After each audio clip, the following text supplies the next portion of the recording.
connectel internet ak sa téléphone nga dugg leral.net lépp di ko fa fekk.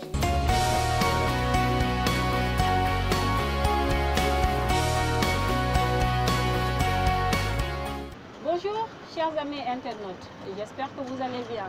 Leral TV s'est intéressé aujourd'hui à la culture, plus précisément à la danse. Nous sommes ici en compagnie du champion de Coupe d'Afrique de danse urbaine. Alors, vous vous présentez monsieur, comment vous allez? Bonjour, je m'appelle Dexter, je vais bien et merci de m'avoir sur l'émission. Alors, Dexter, vous êtes le champion du Coupe d'Afrique de danse urbaine. Oui, la 4e édition et oui, je suis champion de la Coupe d'Afrique des danses urbaines.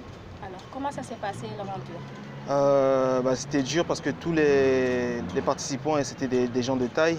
Donc, fallait comme on dit dans le jargon des danseurs, fallait se taper, fallait se défendre, fallait se battre pour pouvoir gagner.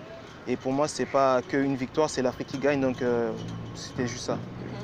Lors de cette rencontre, on a remarqué qu'il y avait beaucoup de pays. Vous représentiez quel pays? Moi, je représentais mon pays, le Libéria. Le Libéria. Oui.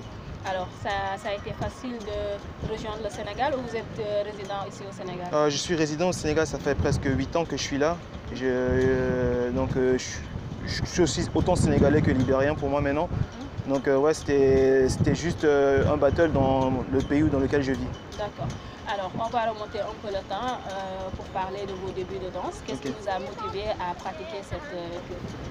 À la base, je faisais mes études en management international et après, j'ai toujours eu un côté qui était plus attiré par la vie artistique. Donc c'est là que j'ai commencé. J'ai commencé en fin 2011 où j'ai vraiment pris la décision de me lancer dans cette carrière de danseur et tout. Et c'est là que tout s'est enchaîné. Bon, c'était dur, c'est toujours dur, mais on s'accroche et on continue à pousser. Quel genre de difficultés vous rencontrez dans le métier? Je pense que la difficulté de base aussi, première, c'est déjà le fait que la danse soit reconnue en tant qu'un métier. Je pense que c'est un problème qui est partout en Afrique parce que c'est plutôt mal vu. Et bon, après, on ne peut pas juger, on comprend par rapport à ce qu'on peut voir à la télé, mais ce n'est pas ce qui représente la danse.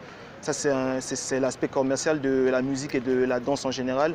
Mais la danse qu'on pratique est plutôt une danse artistique qui permet aux jeunes de pouvoir dire quelque chose, pouvoir participer à quelque chose et tout, à l'évolution, à l'éducation, à la culture, comme le football, comme la lutte. Donc c'est vraiment un métier en tant que tel. Aussi, on n'a pas assez d'infrastructures, assez d'espace pour pouvoir travailler, des espaces dignes des danseurs. Quand je dis dignes, c'est où on peut forcément danser sans se dire on risque de se blesser. Donc je pense que c'est vraiment ça aussi, le financement. Comme j'ai dit, comme c'est pas un métier qui est assez... comme c'est pas vu comme un métier, donc les gens ne veulent pas forcément payer. Ou même lors des contrats, il y a certains comment je peux dire, ceux qui nous engagent ou des artistes ou certaines personnes ne payent pas forcément les danseurs pour le travail qu'on fait. Il n'y a pas assez de reconnaissance. Voilà, il n'y a pas assez de reconnaissance surtout. C'est ça le plus gros problème pour moi, en tout cas. Personnellement, c'est ce que je vois.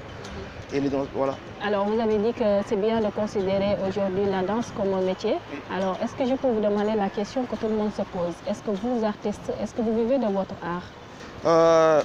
Honnêtement, on ne peut pas que vivre de notre art. Vu la situation dans laquelle l'Afrique est en général, en fait, le coût de vie il est cher. Et si on ne paye pas assez d'argent pendant les contrats, donc clairement, il faut qu'on ait un travail sur le côté et aussi faire de la danse. Il y a beaucoup qui sont diplômés, beaucoup qui ont un travail en même temps qu'ils font de la danse. Comme moi j'ai dit, moi je me suis lancé vraiment dans cette carrière pure danseur. Il y a des moments où j'ai réussi à vivre de ça, il y a des moments où c'est difficile, donc tu dois faire des petits métiers.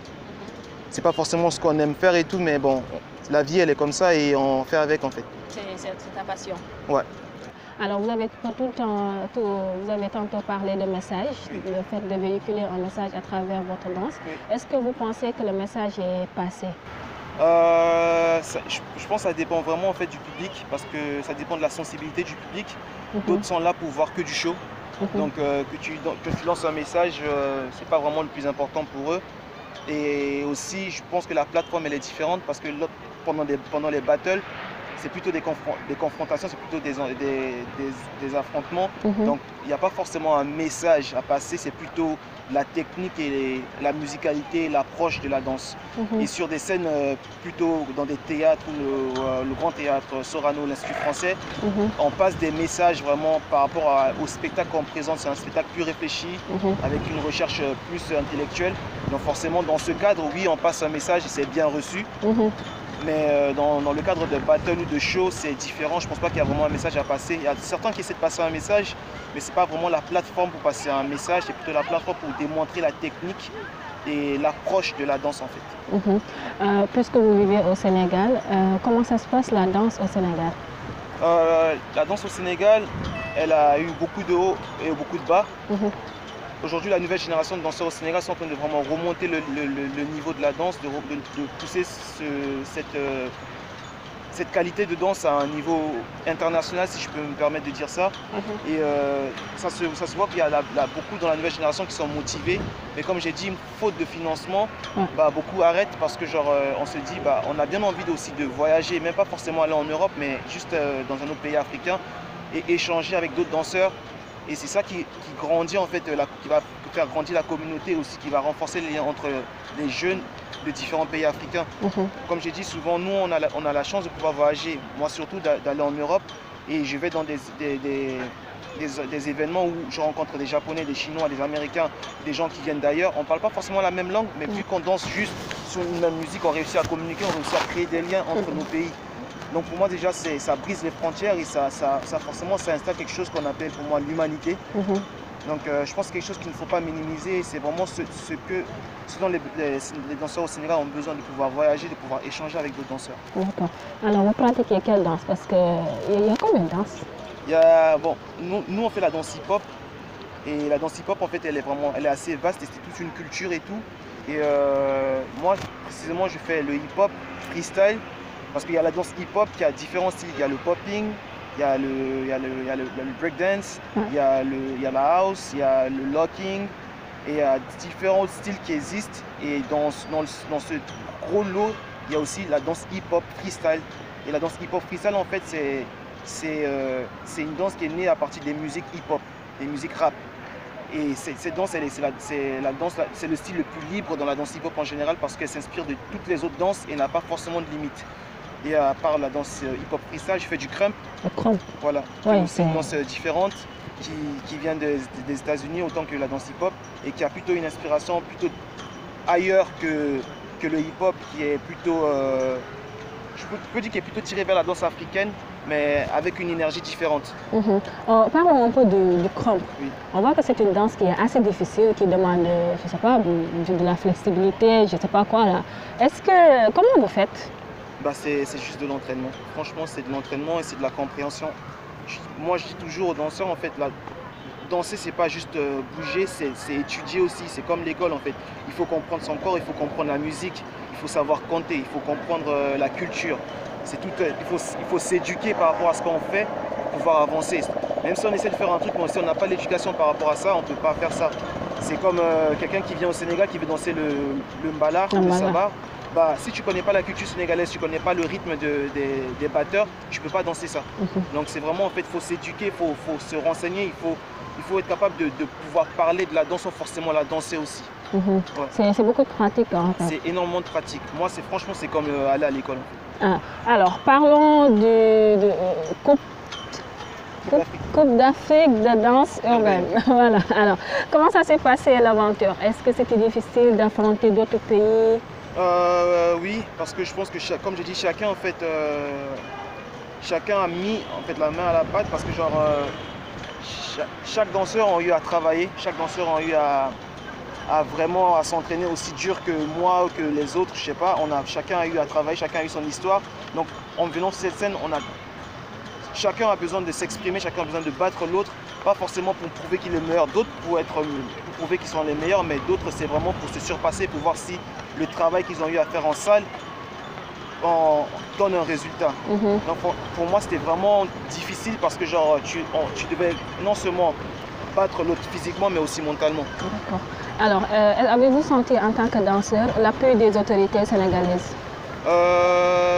Franchement, je ne pourrais pas dire, moi j'ai senti l'appui, j'ai plutôt vu en fait des activistes du mouvement hip-hop qui sont vraiment engagés, comme l'organisateur qui est Urban Activist et d'autres organisations comme Sénégal Battles ou Urban Vision, des gens qui ont eu à contribuer et à aider, et aussi les télévisions qui ont eu à rediffuser ce que nous on fait, donc qui donnent une visibilité sur une échelle un peu plus grande, un peu plus nationale ou internationale. Mais je ne pourrais pas dire de façon précise que j'ai senti l'appui des autorités. Vous êtes, rappelons qu'il est le champion de ce coupe. Alors, ce titre, qu'est-ce que ça vous a appris? Ou bien, qu'est-ce que ça vous a apporté? Déjà, on a fait le gagnant, il remportait un prix de 500 000 francs CFA. Et comme j'ai dit, c'est déjà énormément d'argent pour certains, mais au Sénégal, pour moi, c'est pas énormément d'argent, comptant les loyers et tout le reste, tout le truc. Donc, mais c'est déjà, voilà, exactement. Mais c'est déjà un gros pas parce que c'est la première fois qu'on gagne autant d'argent en tant que danseur dans les battles au Sénégal. Donc pour moi, c'était un gros pas, c'est un gros changement, c'est une évolution qui nous pousse, nous, à travailler encore plus. Parce qu'on se dit, à chaque fois qu'on vient sur cette scène, il faut que genre, notre capacité, notre qualité de danse soit à l'auteur de l'argent que les gens investissent dans ça. Donc pour moi, déjà, c'était un gros pas de pouvoir remporter ce montant. Et la ceinture, en fait, c'est symbolique parce que ça démontre en fait aussi que tu es le meilleur, pas forcément le meilleur du Sénégal, mais le meilleur pendant cette soirée, la Bonhomme Battle, tu as gagné, donc tu as mérité. Donc c'est symbolique. Et aussi, c'est un peu dans le cadre de... Ça revoit un peu par rapport à la Coupe du Monde. Chaque année, tu redonnes la ceinture. Et si tu peux encore être le meilleur ce soir-là, il faudra encore gagner. D'accord. Professionnellement, est-ce que ça vous a ouvert des portes? Professionnellement, en fait, je dirais que j'ai déjà eu une carrière assez professionnelle. Et Dieu merci que j'ai eu une carrière aussi à l'international. Donc je fais déjà des trucs à l'international et au Sénégal. Donc pour moi, c'est une autre valeur plus qui rajoute sur mon CV, qui rajoute sur moi aussi mon parcours. Donc clairement, ça va ouvrir encore plus de choses. Comme aujourd'hui, je fais une interview à la télé, quelque chose que je ne faisais pas d'habitude. Donc ça me donne forcément plus d'ouverture et plus de visibilité. Vous me rappelez le nom? Dexter. Dexter. Alors Dexter, toutes nos félicitations. Merci beaucoup. Alors c'était Dexter, le champion de danse urbaine, Coupe d'Afrique de danse urbaine, c'est ça, non? Oui. Alors on va passer maintenant à l'organisateur. On va essayer de débattre sur beaucoup de thèmes, savoir si ça a été facile d'organiser cette rencontre. Connectel Internet avec sa téléphone. Nga dugg leral.net lépp di nga ko fa fekk.